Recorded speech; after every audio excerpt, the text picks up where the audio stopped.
बिस्मिल्लाहिर्रहमानिर्रहीम। आपका वकील हाज़िर खिदमत है। हमने चैप्टर 24 सीआरपीसी शुरू किया हुआ है और आज हमने उसका सेक्शन 340 सीआरपीसी जो है वो पढ़ना है। ये जो चैप्टर है ये है general provisions of inquiry and trial. Section 340 CrPC जो है इसको शुरू करने से पहले एक थोड़ी सी वजाहत एक्सप्लेनेशन देना चाहूँगा। बीइंग अ प्रैक्टिसिंग लॉयर मुझे बहुत से जूनियर, बहुत से एसोसिएट से मिलना होता है और उनके मुख्तलिफ क्वेश्चंस भी होते हैं। जैसे एक मर्डर ट्रायल में प्रोसिक्यूशन एविडेंस कंप्लीट हुई तो कोर्ट की तरफ से जज साहब ने ये कहा कि आपने अब 342 सीआरपीसी की स्टेटमेंट जो है वो रिकॉर्ड करवानी है। तो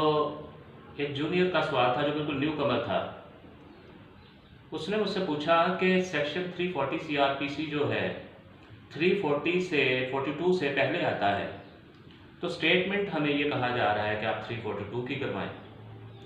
तो ये एक जनरल सी बात थी जो मेरे जहन में थी, वो मैंने सोचा कि इससे पहले क्लियर कर दूं। जो क्रिमिनल ट्रायल है यानी जो इसका प्रोसीजर है, मोड ऑफ ट्रायल गिवन है चैप्टर नंबर 20 में, और इसको अगर हम रेड करते हैं section 224 sub section 1, section 340 sub section 2 और सेक्शन 342, तो फिर ये बात क्लियर हो जाती है कि इसका प्रोसीजर क्या होता है, स्टेटमेंट रिकॉर्ड किस तरह से होती है। तो 342 में लिखा हुआ है कि जब प्रोसिक्यूशन एविडेंस ख़त्म हो जाएगी और जितना वो मटेरियल अक्यूज पर्सन के खिलाफ है, इंक्रिमिनेटिंग मटेरियल जितना भी है, वो सारा का सारा पुट किया जाएगा अक्यूज को, और उसी में फिर उससे एक सवाल ये भी पूछा जाएगा कि जो अक्यूज पर्सन है क्या वो अपने गवाह के तौर पर पेश होना चाहता है या डिफेंस में कोई एविडेंस पेश करना चाहता है। तो इस वजह से ये प्रोसीजर है, मोड ऑफ ट्रायल जो है वो chapter number 20 read with section 244, 340 sub section 2 और 342 में दिया गया है। तो ये एक बात क्लियर होती है कि सबसे पहले जब आपकी प्रोसिक्यूशन एविडेंस कंप्लीट हो जाएगी तो उसके बाद 342 की स्टेटमेंट होगी, और 342 की स्टेटमेंट में अगर अक्यूज जो है वो ये कहता है कि मैं अपने गवाह के तौर पर पेश होना चाहता हूँ, डिफेंस एविडेंस देना चाहता हूँ, विटनेसेस पेश करना चाहता हूँ, तो फिर उसकी 340 की एविडेंस होगी जो कि ऑन ओथ होगी, और 342 की जो एविडेंस है वो विदाउट ओथ होती है। तो अब इसके बाद, इस क्लैरिफिकेशन के बाद हम सेक्शन 340 जो है सीआरपीसी वो शुरू करते हैं। सेक्शन 340 सीआरपीसी जो है वो क्या कहता है? वो है right of a person against whom proceedings are instituted to be defended and his competency to be a witness. यानी जो शुरू करते हैं हम, उसका ओपनिंग पार्ट जो है वो ये कहता है, जो उसकी हेडिंग है वो क्या कहती है कि एक शख्स जिसके अगेंस्ट प्रोसीडिंग जो है वो शुरू हो चुकी हैं, इंस्टीट्यूट की जा चुकी हैं, टू बी डिफेंडेंट, कि उसने अपने आप को डिफेंड कैसे करना है, यानी उसका राइट है कि वो डिफेंड करे, and his competency to be a witness, कि गवाह के तौर पर उसकी अहलियत क्या है, यानी वो अपने गवाह के तौर पर पेश हो सकता है। ये तो इसका पहला हिस्सा, पहला पोर्शन है जो उसकी ओपनिंग है। लेकिन उसका जो सब सेक्शन 1 है वो क्या है? Any person accused of an offence before a criminal court, any person accused of an offence before a criminal court or against whom proceedings are instituted under this code in any such court may of right be defended by pleader। यानी जो sub section 1 है वो सिर्फ ये बताता है कि ऐसा शख्स जो कि अक्यूज्ड ऑफ एन ऑफेंस, किसी जुर्म का वो उसमें पेश हो रहा है किसी क्रिमिनल कोर्ट में, और जिसके अगेंस्ट प्रोसीडिंग शुरू की जा चुकी हैं,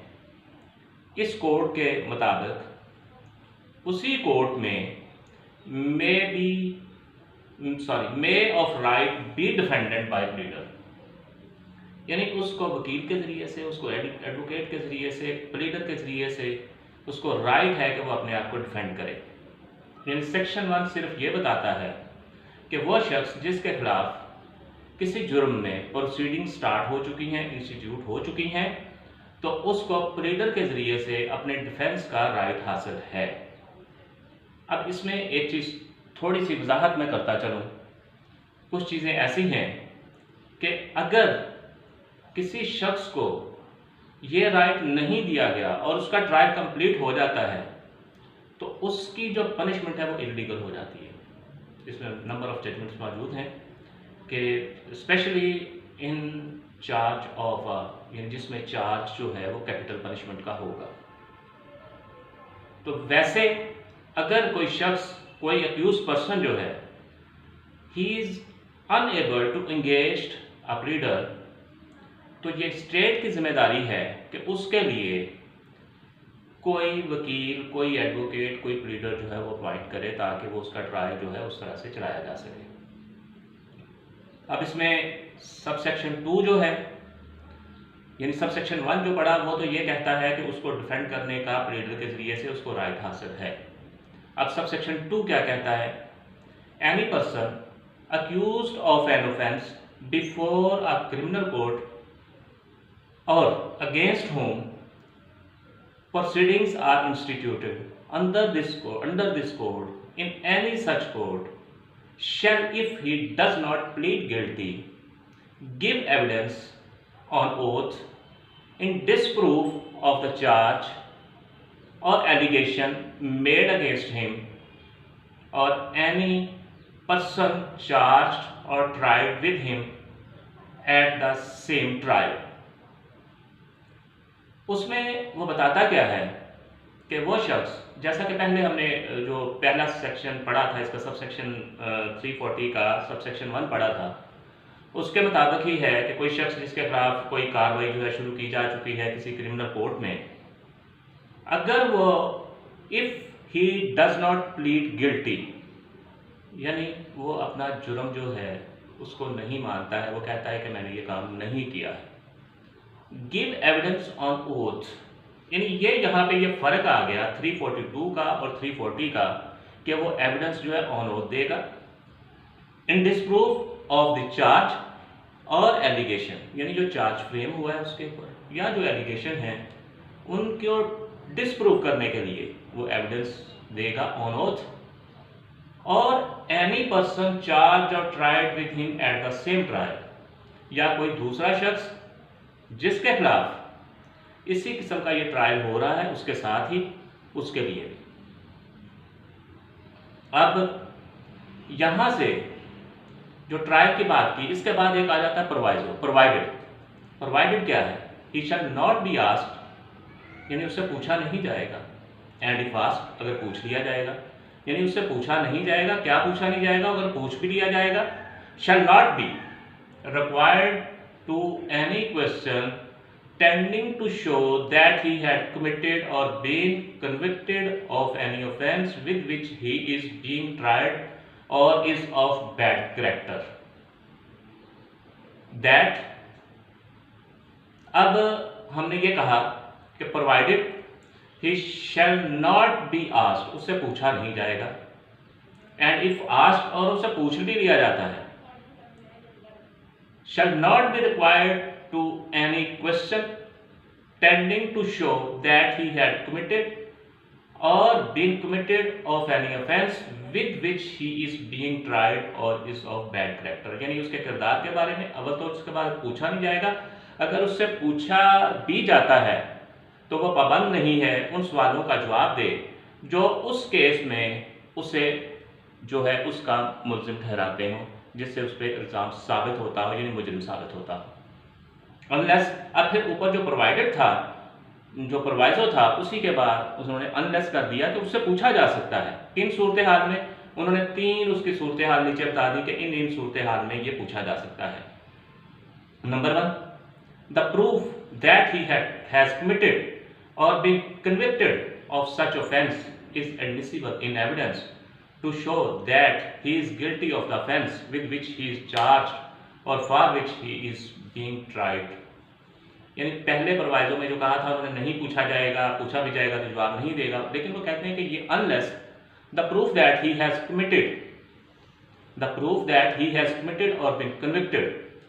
यानी वो सबूत कि उसने जो एक क्राइम कमिट किया है और उसमें उसको सजा भी हो चुकी है, with which he is being tried, offence is admissible in evidence, यानी वो एविडेंस में एडमिसिबल होगा जो कि उसने पहले किया है, वो अब जो उस पर ट्राई हो रहा है केस, उसमें भी अगर वो एडमिसिबल होगा। That he is guilty of the offence with which he is charged, यानी जिसके साथ उसको चार्ज किया गया है उसका प्रूफ के तौर पर होगा तो वो उसके साथ किया जा सकता है। For which he is being tried, यानी अब जिस ऑफेंस में उसको ट्राई किया जा रहा है, अगर वो प्रूफ जिस पे उसको पहले सजा हुई थी या ट्रायल किया गया था, अगर वो एडमिसिबल इन एविडेंस है तो उसके खिलाफ उसको इस्तेमाल किया जा सकता है, उससे पूछा भी जा सकता है, अगर पूछा जाएगा तो जवाब भी देगा।